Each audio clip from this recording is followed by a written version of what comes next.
Hello guys! Welcome back sa aking channel. Para sa araw na to, ang ituturo ko sa inyo ngayon ay ang kantang Moment of Truth by FM Static. Pero bago yan, kung hindi ka pa nakakapag-subscribe sa aking channel, please subscribe. At paklik mo na rin yung notification bell para lagi kang updated kapag meron akong bagong upload. Simulan na natin. So gagamit pala tayo ng kapo, ilalagay natin siya sa first fret. So para sa intro at verse, ang mga chords na gagamitin natin dito ay C, A minor, F. So yung easy version niya ay ganito. And last ay G. At ang gagamitin natin na strumming pattern para sa buong kanta ay ganito. Down, down, down, down, up. Down, down, down, down, up. So ganito siya. Down, down, down, down, up. Then lipat. Down, down, down, down, up. Then lipat. Down, down, down, down, up. Then lipat. Down, down, down, down, up. Sa intro, ipi-play mo siya ng 2 times. At sa verse naman, ipi-play mo siya ng 4 times. Ngayon, play natin siya. 1, 2, 3, go!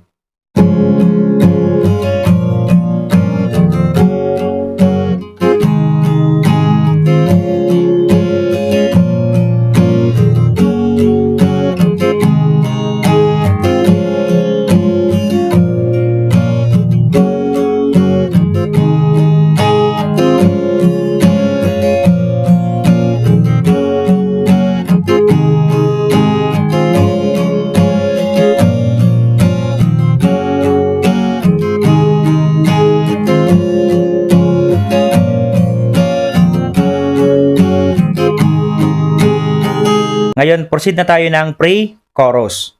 So, sa pre-chorus, yung mga chords natin dito ay C, F, A minor, at G.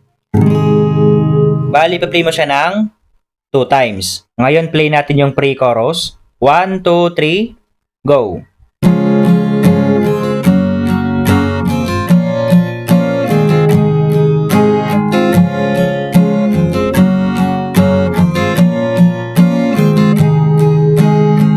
Ngayon, proceed na tayo ng chorus. So, yung chords dito ay pareho lang sa intro at verse.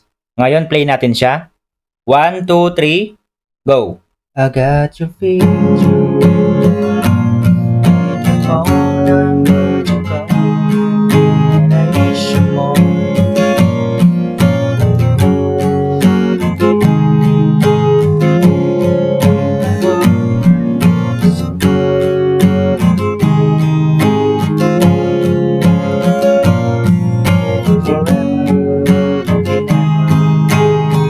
Then, pagkatapos ng chorus, ay ipi-play mo na yung verse 2, another pre-chorus at chorus. So, ganun lang tugtugin ng kantang Moment of Truth. Kaya kung nagustuhan mo, please like and share this video. Maraming salamat po sa panonood and enjoy!